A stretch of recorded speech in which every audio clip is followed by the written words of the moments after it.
Segala yang ada di dunia ini akan lenyap, istri yang mencintaimu, anak-anak kecil yang kau sayangi, jabatan yang kau banggakan, harta yang kau kumpulkan, semua akan musnah kecuali wajah Allah.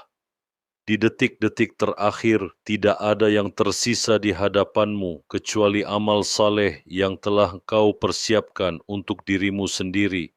Seperti firman Allah, hingga apabila datang kematian kepada salah seorang dari mereka, dia berkata, "Ya Tuhanku, kembalikanlah aku, agar aku dapat beramal saleh terhadap yang telah aku tinggalkan."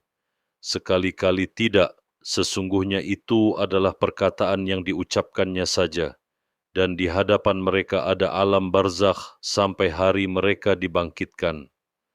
Detik-detik terakhir adalah saat yang menyakitkan dan menyedihkan, di mana seseorang berpisah dengan keluarga dan orang-orang terkasih. Allah berfirman, sekali-kali tidak, apabila nyawa sampai ke tenggorokan, dan dikatakan kepadanya, siapakah yang dapat menyembuhkan? Dan dia yakin bahwa itulah waktu perpisahan, dan bertautlah tulang kering yang satu dengan yang lain, kepada Tuhanmulah pada hari itu kamu dihalau.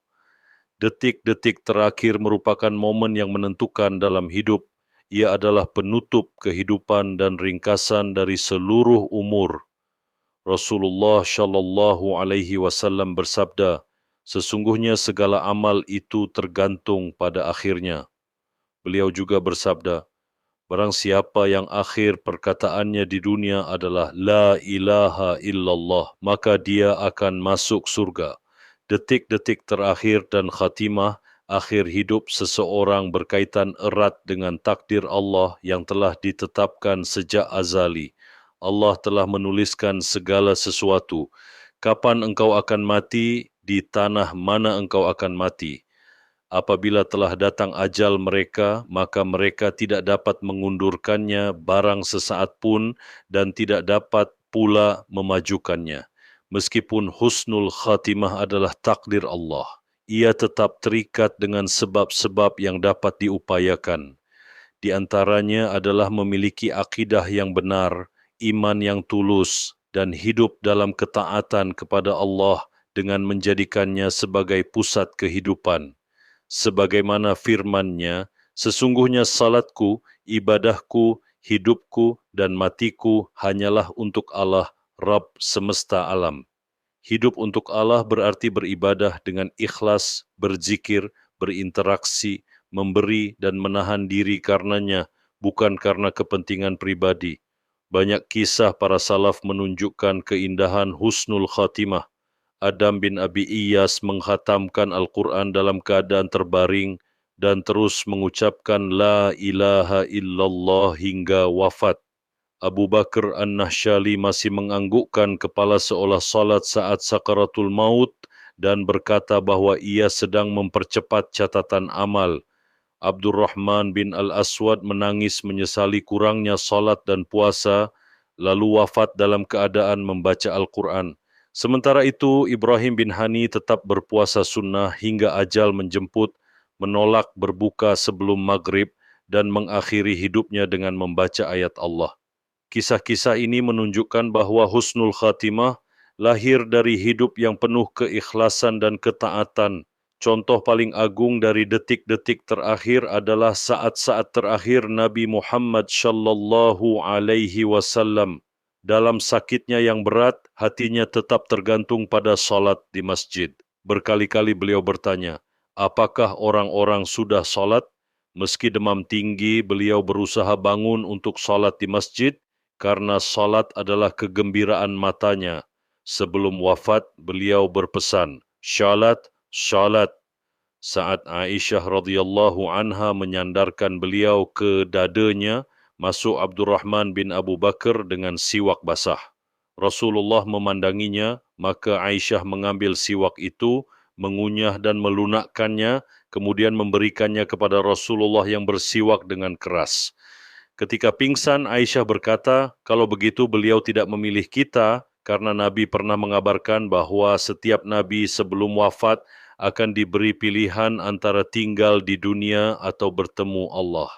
Ketika sadar, beliau mengangkat jarinya ke langit dan berkata, Allahumma rafiqal a'la. Ya Allah, tempatkan aku di tempat yang tertinggi. Berkali-kali, kemudian nyawanya yang mulia terlepas. Para salaf memiliki keadaan yang beragam di detik-detik terakhir, yang meninggal dalam sujud seperti Abu Sa'labah Al-Khushani, Abu Hanifah, dan Mujahid bin Jabir. Mereka meninggal dalam keadaan yang paling dekat seorang hamba kepada Allah. Yang penuh dengan harapan, Imam Malik berkata kepada para sahabatnya, kalian akan menyaksikan besok dari ampunan Allah apa yang tidak pernah terlintas dalam perhitungan. Imam Syafi'i berkata, aku bangun pagi dalam keadaan pergi dari dunia, berpisah dengan saudara-saudaraku, akan bertemu dengan keburukan amalku, dan akan menghadap kepada Allah. Aku tidak tahu rohku akan pergi ke surga sehingga aku memberikannya selamat, atau ke neraka sehingga aku mentakziahkannya. Yang penuh ketakutan, Muhammad bin Al-Munkadir berkata, aku takut pada ayat ini dan nampak kepada mereka dari Allah apa yang tidak pernah mereka perkirakan. Aku takut akan tampak kepadaku dari Allah apa yang tidak pernah aku perkirakan. Mengingat kematian dan detik-detik terakhir memiliki hikmah besar, memperpendek angan-angan di dunia dan memperbaiki amal mendorong untuk giat beramal saleh, bukan membuat sedih dan malas, mempersiapkan bekal akhirat sebelum terlambat.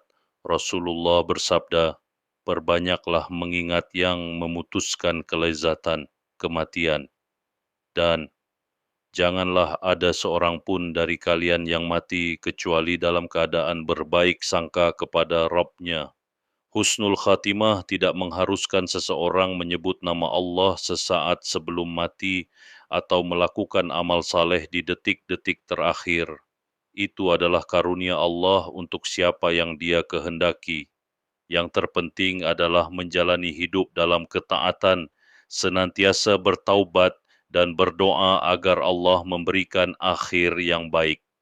Marilah kita berdoa, ya Allah berikanlah kepada kami dari rasa takut kepadamu yang dapat menghalangi kami dari maksiat kepadamu, dan dari ketaatan kepadamu yang dapat mengantarkan kami ke surgamu, dan dari keyakinan yang dapat meringankan bagi kami musibah-musibah dunia.